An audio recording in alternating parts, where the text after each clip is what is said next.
Dragi gledalci, ja vam se od srca zahvaljujem što ste u tolikom broju pogledali zadnji video. U samo 24 sata smo skupili 1000 pogleda i kao novi kanal to nam stvarno puno znači. Danas ćemo otvoriti jednu zanimljivu temu. Usporedit ćemo auto i biciklu. Slijedi naša priča, a zatim i godišnja računica koliko se zapravo može i uštedjeti novaca vozeći bicikl. Prije 3,5 godine, točnije novembra 2015. odlučili smo se preseliti u Švedsku i jedno od pitanja je bilo koje prijevozno sredstvo ćemo koristiti. Za prvu ruku odlučili smo se za javni prijevoz koji danas iznosi 890 kruna u Štokholmu. A nakon što je zima prošla, odlučili smo se kupiti jeftine, ali i funkcionalne bicikle preko interneta. Od tada sve se promijenilo. Dani više nisu bili tmurni vozeći se podzemno, nego da se vrati na kupnju bicikla preko interneta. Naručili smo bicikle koje su okvirno došle nakon 3 tjedna i veoma brzo su nam se isplatile. I tako je sve krenulo i nastavilo se voziti biciklu i po zimi do dana današnjeg. Naravno, trebala se kupiti i oprema za zimu, ali sve se to isplatilo. Pokazat ću vam kasnije u računici. Prvo da vidimo koje prednosti ima bicikla uspoređujući sa automobilom u većim gradovima, odnosno u ovom slučaju u Štokholmu. Pod broj 1, odlična je za zdravlje, čak i po hladnom vremenu, jer jača naš imunitet, a sa vremenom fizički bolje izgledamo.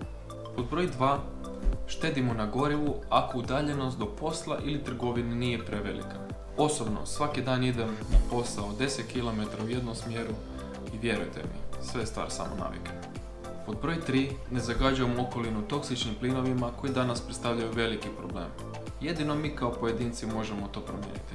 Pod broj 4, nema gužvi sa biciklom. Štokholm i okolica te ostali veći gradovi pružaju sigurnu i neometanu vožnju biciklom, što nije slučaj kao i sa autima kad zaglavaju u prometnim gužvama.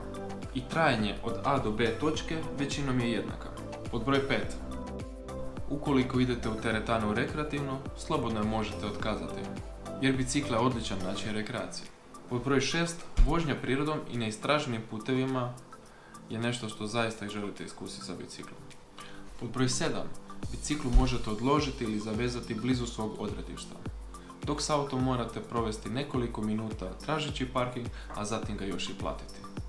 Pod broj 8, kratke i spore vožnje automobilu štete, a posebno zbog povećane potrošnje goriva. Ukoliko te kraće vožnje uspijemo zamijeniti biciklom, automobil će nam duže trajati i više vrijediti ukoliko ga kasnije želimo prodati. Pod broj 9, neovisno koje smo građe i dobi, možemo voziti biciklu i s time poboljšati kondiciju i vitalnost, a s vremenom imamo više energije i bolje spavamo.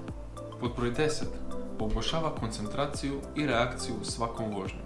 Vožnja biciklom 15 km/h može biti zapravo uzbudljiva, dok s autom zasigurno nije.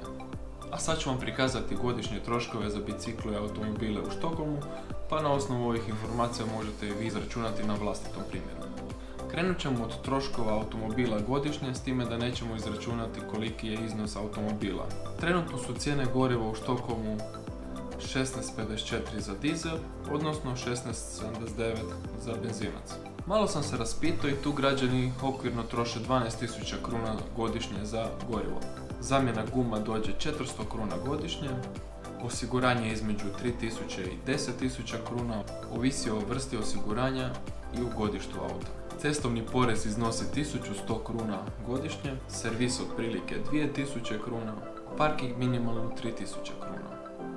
Ukoliko još mislite parkirati tu i tamo u centru grada, to vas košta između 30 i 50 kruna.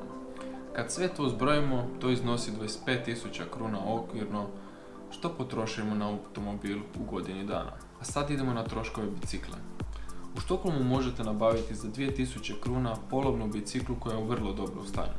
Ukoliko znate sami servisirati biciklu i mijenjati gume kad vam se probuša, troškovi su vrlo mali. 4 gume vas dođu maksimalno 200 kruna. A ukoliko ne znate promijeniti gume, odnosno servisirati cijelu biciklu, to vas dodatno košta 2000 kruna. Još ako ste se odlučili zimom voziti, oprema i dodatna odjeća vas košta 5000 kruna i lokot 350 kruna.